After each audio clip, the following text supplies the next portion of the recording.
Bonjour à tous. Bienvenue au réseau de surveillance côtière citoyenne de la côte Est. Dans cet espace, nous explorons les clés pour comprendre, protéger et gérer nos côtes de manière résiliente.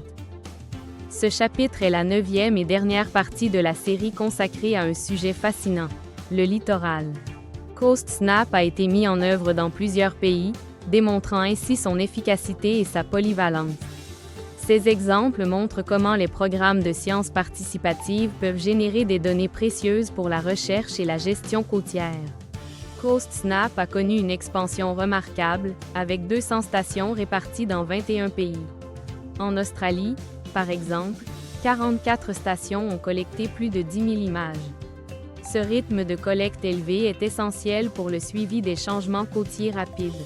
Les données provenant des stations australiennes ont été utilisées pour appuyer les efforts de conservation et orienter les activités de dragage et de réensablement des plages.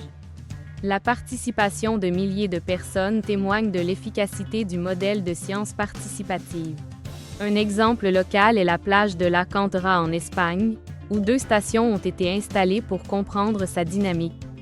L'objectif est de comprendre l'érosion côtière, la dynamique des affleurements rocheux, le comportement des vagues déferlantes, les processus d'érosion généraux et le transport des sédiments.